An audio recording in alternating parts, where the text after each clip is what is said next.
हम लोगों ने कई बार बहुत सी कंट्रीज को कंपेयर करते समय दो वर्ड्स का यूज किया है। पहला है डेवलप्ड और सेकंड है अंडर डेवलप्ड। तो डेवलप्ड और अंडर डेवलप्ड आखिर होता क्या है? तो डेवलप्ड कंट्रीज वो कंट्रीज होती है जो कि एक इनकम से ज़्यादा पैसा कमाती है, और अंडर डेवलप्ड कंट्री वो कंट्री होती है जो एक इनकम से कम पैसा कमाती है।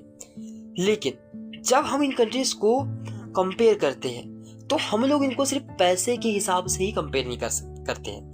जैसे इसको एक एग्जाम्पल के जरिए हम लोग समझते हैं। हम लोग बात करते हैं हमारी क्लास की। हमारे क्लास में अलग अलग हाइट के, अलग अलग हेल्थ के और अलग अलग टैलेंट के बच्चे होते हैं। जैसे अगर मैं कंपेयर करूं एक बहुत हेल्दी बच्चे को किसी बहुत ज़्यादा पढ़ने वाले बच्चे के पास साथ में, तो क्या होगा कि वो कंपैरिजन गलत रहेगा। क्यों गलत रहेगा? क्योंकि जो हेल्दी बच्चा है वो खेल में आगे रह सकता है, व्यायाम में आगे रह सकता है, फिजिकल एक्टिविटीज़ में आगे रह सकता है, और एक पढ़ने वाला बच्चा एकेडमिक्स में आगे रह सकता है। ऐसे ही जब हम लोग एक फ्रेंडली बच्चे को कंपेयर करेंगे एक इंटेलिजेंट बच्चे के साथ में, तो फ्रेंडली बच्चा क्या हो सकता है? सभी के साथ में फ्रेंडली रहेगा, वो बहुत सारी चीज़ों में आगे रहेगा, उसकी कंजर्वेशन स्किल्स अच्छी रहेगी। लेकिन एक इंटेलिजेंट बच्चा जो चोमू सा रहता है, किसी से बात नहीं करेगा, किसी से बोलेगा नहीं, तो इस टाइप से अलग अलग लोगों को कंपेयर करने के लिए बहुत से अलग अलग फैक्टर्स को ध्यान में रखा जाता है। किसी भी एक फैक्टर को पकड़ के हम लोग बहुत सारे लोगों को कंपेयर नहीं कर सकते हैं। तो क्लास में हम लोग इन्हीं डिफरेंट डिफरेंट स्टूडेंट्स में से किसी को स्पोर्ट टीम के अंदर शामिल कर देते हैं, किसी को डिबेट टीम के अंदर शामिल कर देते हैं, किसी को म्यूजिक में और किसी को पिकनिक के अंदर। तो इस टाइप से अलग अलग लोगों को हम लोग अलग अलग क्राइटेरियाज में डिवाइड कर देते हैं। तो इसी टाइप से हम लोग कंट्रीज को भी और स्टेट को भी अलग अलग टाइप्स में अलग अलग क्लासीफाई कर सकते हैं। तो हम लोग स्टूडेंट्स को कंपेयर करने के लिए बहुत सारे कैरेक्टरिस्टिक्स को ध्यान में रखते हैं। हम लोग सिर्फ एक कैरेक्टरिस्टिक पकड़ के नहीं बैठ जाते कि भाई तुमने अच्छे मार्क्स लाए तो तुम अच्छे बच्चे हो, या तुम होशियार हो, तुम्हारे अंदर क्रिएटिविटी अच्छी है तो तुम होशियार हो, या फिर तुम लोग फ्रेंडली हो तुम लोग होशियार हो। तो इसी टाइप से हम लोग एक एबिलिटी को पकड़ के नहीं बैठ जाते हैं। लेकिन ये बात सही है कि कंट्रीज को कंपेयर करते टाइम हम लोग इनकम को एक बहुत इंपॉर्टेंट क्राइटेरिया, एक कैरेक्टरिस्टिक के हिसाब से देखते हैं। जिन कंट्रीज की इनकम हायर होती है या बहुत ज़्यादा होती है, हम लोग उनको डेवलप्ड कंट्रीज कहते हैं, और ऐसी कंट्री जिनकी इनकम कम होती है उनको हम लोग अंडर डेवलप्ड कंट्री कहते हैं। जो क्या होता है, जो मोर इनकम के बेस पे बना हुआ होता है। इसमें बाकी चीज़ों को ध्यान में नहीं रखा जाता, इसमें बस पैसों को ध्यान में रखा जाता है। और माने भी क्यों ना भाई इसको एक अच्छा क्राइटेरिया, क्योंकि लोगों के भी यही गोल होते हैं कि वो और अच्छा कमाए और अच्छा कमाए और ज़्यादा कमाए, क्योंकि लोगों का कमाना ही बहुत इंपॉर्टेंट गोल होता है। लेकिन क्या इनकम ही किसी कंट्रीज को कंपेयर करने के लिए या उसके रेसिडेंट को कंपेयर करने के लिए ज़रूरी होती है? नहीं, ऐसा बिल्कुल नहीं है। और क्या किसी कंट्री की जो इनकम होती है वो सभी रेसिडेंट की इनकम को बताती है, या सभी रेसिडेंट की इनकम कंट्रीज के अंदर बराबर होती है? नहीं। अब अगर हम लोग यार दो कंट्रीज लेकर के बैठ जाए, अब जो दो कंट्रीज हैं उनकी जो इनकम है, टोटल इनकम, वो लगभग बराबर या थोड़ी बहुत कम ज़्यादा है। लेकिन अगर हम लोग बात करें कि वहाँ की पॉपुलेशन की, तो एक कंट्री की पॉपुलेशन ज़्यादा और एक कंट्री की पॉपुलेशन कम है, तो वहाँ की एवरेज इनकम भी कम ज़्यादा निकल के आ जाएगी। लेकिन वहाँ की टोटल इनकम तो बराबर थी। तो क्या होता है कि जब भी हम किसी कंट्रीज को कंपेयर करते हैं तो हम लोगों को वहाँ की पॉपुलेशन, एवरेज इनकम और बहुत सारे क्राइटेरियाज को ध्यान में रखना पड़ता है। अब एवरेज इनकम क्या होता है? तो एवरेज इनकम एक ऐसा फिनोमेना होता है जिसको कि हम लोग किसी भी देश की टोटल इनकम या जीडीपी को उस देश की टोटल पॉपुलेशन के साथ में डिवाइड करके निकालते हैं, वो वहाँ की पर कैपिटा इनकम होती है।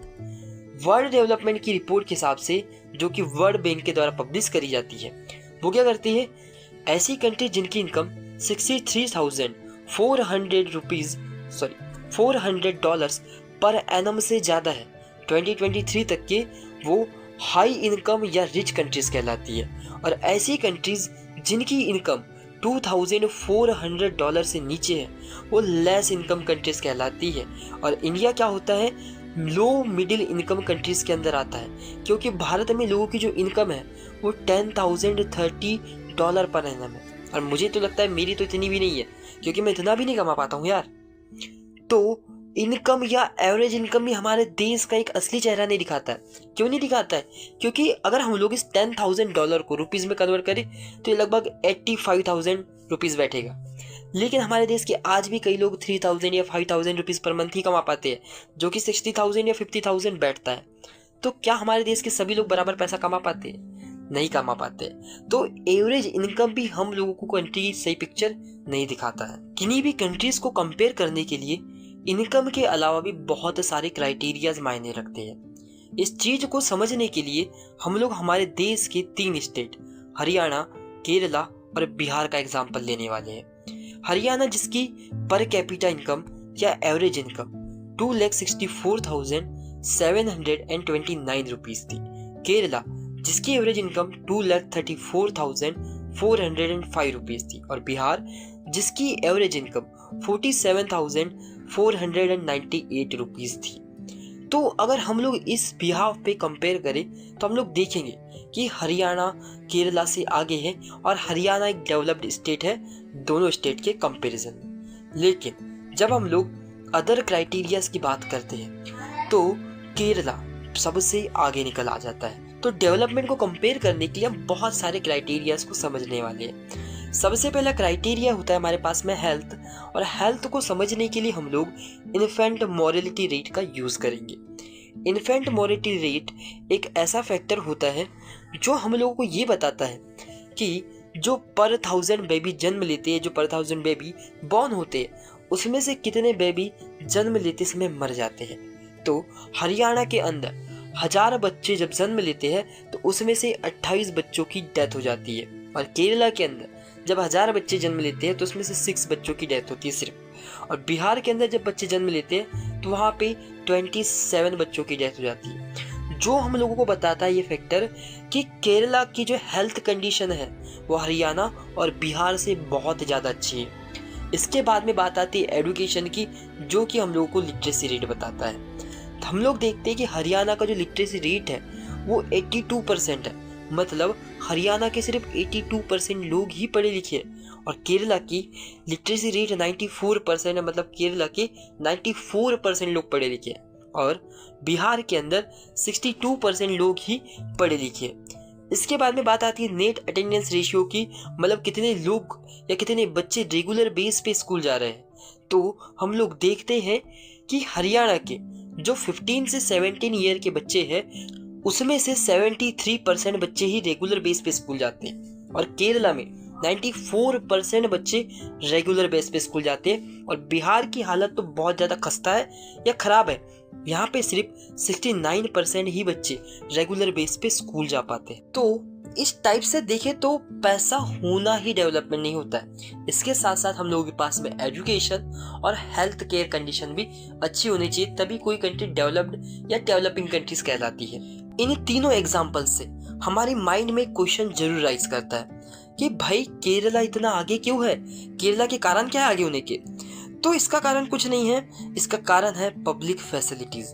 केरला के अंदर पब्लिक फैसिलिटीज़ अच्छी प्रोवाइड करवाई जाती है, जिससे केरला बहुत ज़्यादा आगे है। देखो, पब्लिक फैसिलिटीज़ को समझना है तो इसके लिए एक अच्छी लाइन हमारे पास में है, money in your pocket cannot buy all the goods and services that you may need to live well. तो देखो, इसका मतलब क्या होता है? इसका मतलब ये होता है कि आपके पॉकेट में जितना पैसा है या जितना ज़्यादा भी पैसा है, उससे आप वो सारी चीज़ें या वो सारी सर्विस अफोर्ड नहीं कर पाते या खरीद नहीं पाते जिससे आप लोग अच्छे से जी सके। अब आप लोग गुस्से में बोलोगे कि भाई तू बोल क्या रहा है? हाँ, मैं सही बोल रहा हूँ, पैसों से आप लोग सब कुछ नहीं खरीद सकते। फॉर एग्जाम्पल, आप लोग पैसों से घर खरीद सकते हो, लेकिन आप लोग पैसों से पॉल्यूशन फ्री इन्वायरमेंट नहीं खरीद सकते। आप लोग पैसों से मेडिसिन खरीद सकते हो, लेकिन आप लोग ये ऐसा इंश्योर नहीं कर सकते कि आप लोगों को इन्फेक्शन ना हो पाए, इन्फेक्शन से कोई बीमारी ना हो पाए। भाई, ऐसी इन्फेक्टिव डिसीज को फैलने से रोकने के लिए तो हमारी पूरी कम्युनिटीज़ को मिलकर डिसीजन लेने पड़ते हैं, और सभी कम्युनिटीज़ को क्वारंटाइन होना पड़ता है, जैसे कोरोना के केस में हुआ था, जिससे कि बीमारी फैल नहीं पाई थी। तो इसमें पैसे का तो कोई लेना देना था नहीं, पूरी कम्युनिटी ने मिलकर डिसीजन लिया जिससे बीमारी ज़्यादा नहीं फैल पाई। तो इसी टाइप से कई सारी जो चीज़ें होती है वो भी कम्युनिटी के तौर पे हमारी गवर्नमेंट हम लोगों को प्रोवाइड करती है, और वो होती है पब्लिक फैसिलिटीज़। पब्लिक फैसिलिटीज़ क्या होता है? ये बहुत ज़्यादा इम्पोर्टेंट चीज़ होती है हमारी लाइफ को रन करने के लिए, जिससे हम लोग बहुत सारी जो चीज़ें होती है चीपेस्ट वे में, बहुत सस्ते में खरीद पाते हैं। अब हम लोग क्यों सस्ते में खरीद पाते हैं? क्योंकि ये जो गुड्स और सर्विसेज होती है हम लोग इनका यूज़ कलेक्टिवली करते हैं। कलेक्टिवली मतलब एक अकेला व्यक्ति उसका यूज़ नहीं कर सकता, बहुत सारे लोग मिल करके उसका करते हैं। बॉडी मास इंडेक्स एक ऐसा क्राइटेरिया होता है जिससे हम लोग पता कर पाते हैं कि कोई व्यक्ति प्रॉपरली न्यूरिश्ड है या नहीं, मतलब वो प्रॉपरली हेल्दी है या नहीं है। इसको हम लोग बॉडी मास इंडेक्स कहते हैं। इसके जरिए हम लोग किसी भी व्यक्ति की न्यूट्रिशन को जान सकते हैं। अब इसको कैलकुलेट करना बहुत ज़्यादा इजी होता है। इसके लिए क्या किया जाता है, जो व्यक्ति का वेट होता है, वेट को हम लोग उसके हाइट से डिवाइड कर देते हैं और हम लोगों को हमारा बॉडी मास इंडेक्स निकल के मिल जाता है। अब इस चीज़ को कैलकुलेट करने के लिए आप लोग क्या करिए, अपनी हाइट को मापिए और अपने वेट को कैलकुलेट करिए और अपने हाइट को मीटर में कन्वर्ट करके, अपने हाइट को मीटर में कन्वर्ट करके उसको अपने वेट से डिवाइड कीजिए। और याद रखना, आपको अपनी हाइट को मीटर में कन्वर्ट करने के बाद में उसका स्क्वायर भी करना है। फॉर एग्जांपल, किसी का वेट है 100 kg और उसकी जो हाइट है वो है 2 मीटर, तो हम लोग क्या करेंगे, 2 मीटर को स्क्वायर कर देंगे, तो 2 का स्क्वायर हो जाएगा हमारा 4 और 4 को हम डिवाइड करेंगे 100 से, तो व्यक्ति का जो बॉडी मास इंडेक्स निकल के आएगा वो होगा 25। जिसका बॉडी मास इंडेक्स 25 निकल के आएगा वो बिल्कुल न्यूट्रिश रहेगा या हेल्दी रहेगा, क्योंकि 18 से लगा करके, क्योंकि 18 से नीचे वाले व्यक्ति होते हैं अनन्यूट्रिश्ड यानी कि कुपोषित, और ऐसे व्यक्ति जिनका बॉडी मास इंडेक्स 25 से ज़्यादा आता है वो होते हैं ओवरवेट यानी मोटे, और ऐसे व्यक्ति जिनका बॉडी मास इंडेक्स 18 से 25 के बीच में आता है वो होते हैं न्यूट्रिश्ड यानी कि हेल्दी। एक ऑर्गेनाइजेशन है जिसका नाम है UNDP, जो क्या करता है, हर साल एक ह्यूमन डेवलपमेंट रिपोर्ट जारी करता है। इसके अंदर वो लोग इनकम के साथ साथ में बहुत से क्राइटेरियाज का यूज़ करते हैं। जैसे ये लोग हेल्थ एजुकेशन को भी कंपेयर करते हैं, हेल्थ और एजुकेशन को भी एक मेन इंडिकेटर मान के चलते हैं। और इसने UNDP हर साल एक इंडेक्स पब्लिश करता है, इसको हम लोग ह्यूमन डेवलपमेंट इंडेक्स कहते हैं। इस इंडेक्स में वो लोग एवरेज इनकम के साथ साथ में लाइफ एक्सपेक्टेंसी एट बर्थ और मीन ऑफ स्कूलिंग ईयर को भी काउंट करते हैं। अब सबसे पहले क्या करते हैं, लाइफ एक्सपेक्टेंसी निकालने के लिए जो जन्म से लेके, व्यक्ति के जन्म से लेके उसकी जीने की क्षमता कितनी है, मतलब एक देश में कोई भी व्यक्ति कितने साल तक जी सकता है। जैसे किसी देश में 73 साल, किसी देश में 76 ईयर, किसी देश में 66 ईयर, तो इस टाइप से किसी भी देश के अंदर की लाइफ एक्सपेक्टेंसी निकाली जाती है। इसके बाद में जो मेन ईयर ऑफ स्कूलिंग होते हैं, जो क्या होते हैं 25 की एज तक के कितने बच्चे वहाँ पे स्कूल जाते हैं, उसको ध्यान में रखते हुए ये रिपोर्ट बनाई जाती है। अगर हम इस रिपोर्ट को ध्यान से देखें तो इंडिया क्या है, अपने से साइज में छोटे देश श्रीलंका से भी बहुत ज़्यादा पीछे है। इंडिया की रैंक HDI में 134। अब मान लो कि हमारी कंट्री ने बहुत ज़्यादा डेवलपमेंट कर लिया, हमारी कंट्री बहुत ज़्यादा डेवलप्ड हो गई, हम लोगों ने फैक्ट्रीज भी लगा ली है और बहुत सारे इन्वेंशन हम लोगों ने कर लिए, लेकिन इन इन्वेंशन को आने वाली फ्यूचर जनरेशन के लिए बचा कर रखना बहुत ही ज़्यादा ज़रूरी होता है। क्यों? क्योंकि अगर हम लोग क्विकली बहुत ज़्यादा डेवलपमेंट करेंगे और आने वाली जनरेशन के लिए बच के नहीं रहेगा तो उनको ये सारी चीज़ें आगे जानने के लिए भी नहीं मिलेगी और वो लोग इनका यूज़ भी नहीं कर पाएंगे। जैसे कि हम लोग ग्राउंड वाटर का एग्जांपल देखते हैं इंडिया के अंदर। इंडिया में क्या कर रहे हैं, हम लोग फार्मिंग करने के लिए बहुत ज़्यादा ग्राउंड वाटर को यूटिलाइज करते हैं, जिससे पंजाब, वेस्टर्न उत्तर प्रदेश और हरियाणा के कुछ रीजन्स में क्या हो रहा है, बहुत ज़्यादा पानी की कमी, यानी कि ग्राउंड वाटर बहुत ज़्यादा नीचे जा चुका है, क्योंकि हम लोग वहाँ पे धान की और गेहूँ की खेती ज़्यादा करते हैं। इसके बाद में हम लोग देखते हैं कि जो पेट्रोलियम की हम लोग बात करते हैं, मिडिल ईस्ट के अंदर 836 मिलियन बैरल पेट्रोल उपलब्ध है और यूनाइटेड स्टेट ऑफ अमेरिका के अंदर 69,000 मिलियन बैरल पेट्रोल यूज है। और वर्ल्ड के पूरे दुनिया को जो हम लोग देखते हैं तो पूरी दुनिया में 1732 बैरल फ्यूल उपलब्ध है। तो मिडिल ईस्ट का जो फ्यूल है वो आने वाले 70 ईयर तक चलेगा और यूनाइटेड स्टेट का जो फ्यूल है वो आने वाले 10 ईयर तक चलेगा और वर्ल्ड का जो फ्यूल है वो आने वाले 47 ईयर तक चलेगा। अब देखो, हम इसका एवरेज निकालें तो ऑन एन एवरेज 50 ईयर ये फ्यूल चलने वाला है। इस 50 ईयर के बाद में जो भी आने वाली जनरेशन है उन लोगों को फ्यूल के लिए बहुत ज़्यादा दिक्कतों का सामना करना पड़ सकता है। इसलिए हम लोगों को क्या करना होगा कि आने वाले टाइम पे हम लोगों को रिन्यूएबल रिसोर्सेज का यूज ज़्यादा करना पड़ेगा। रिन्यूएबल रिसोर्सेज जैसे wind energy, solar energy, tidal energy का हम लोगों को यूज़ करना पड़ेगा। तो भाई डेवलपमेंट करने के लिए हम लोगों को हमारे नेचर को बताना भी बहुत ज़्यादा ज़रूरी होता है। क्यों? क्योंकि अगर हम हमारे नेचर को नहीं बताएंगे तो हमारी आने वाली जनरेशन को ये सारे रिसोर्सेज देखने को नहीं मिलेंगे। वाटर देखने को नहीं मिलेगा, लैंड पॉल्यूट हो जाएगा और भी बहुत सारी चीज़ें हो जाएगी, ग्लोबल वार्मिंग वगैरह आ जाएगी। तो फिलोसोफर और इकोनॉमिस्ट कहते हैं कि भाई डेवलपमेंट ऐसा करो कि जो आने वाली जनरेशन के लिए भी चलते रहे।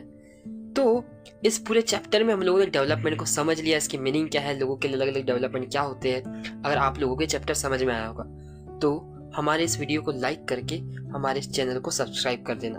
और हम लोग एम करते हैं इस वीडियो में लगभग 10K व्यूज़ का। अगर 2 दिन के अंदर इसमें 10K व्यूज़ आएंगे तो ही हम नेक्स्ट वीडियो बनाएंगे, इसलिए दबा के शेयर करो इसको।